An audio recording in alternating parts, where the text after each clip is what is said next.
Pagbasa mula sa aklat ni Propeta Ezekiel. Bumalik kami sa pintuan ng templo.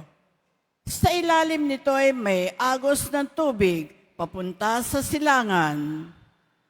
Ang templo ay paharap sa silangan. Ito ay nagmumula sa gawing timog na bahagi ng templo, sa gawing timog ng altar. Lumabas kami sa pintuan sa gawing hilaga at iniligid niya ako papalabas sa pintuan sa gawing silangan.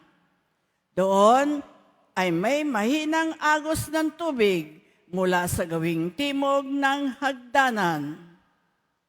Nagtuloy kami sa gawing silangan, may hawak siyang panukat.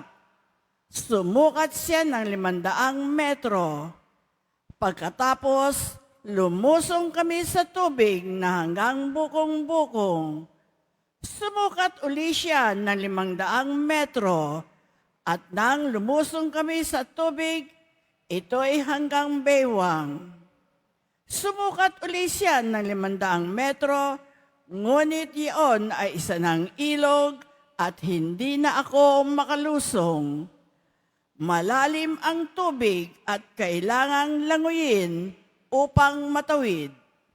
Sinabi niya sa akin, "Tao, tandaan mo ang lugar na ito." Naglakad kami sa pampang ng nasabing ilog. Nang ako'y pabalik na, nakita ko ang makapal na puno sa magkabilang pampang ng ilog. Sinabi niya sa akin, "Ang tubig na ito ay papunta sa dakong silangan hanggang dagat na patay. Pag-abot nito sa dagat na patay, malilinis ang tubig nito. Lahat ng lugar na maagusan nito ay magkakaroon ng lahat ng uri ng hayop at isda.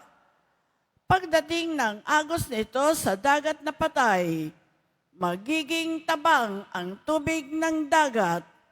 Lahat ng lugar na abutin nito ay magkakaroon ng buhay.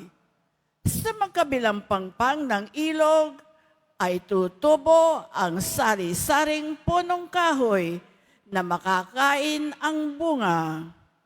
Hindi malalanta ang mga dahon nito, ni mawawalan ng bunga, pagkat ang didilig dito ay ang tubig na umaagos mula sa templo at ito ay patuloy na mamumunga sa buong taon.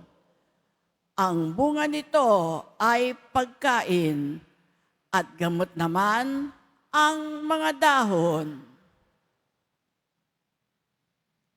Ang salita ng Diyos.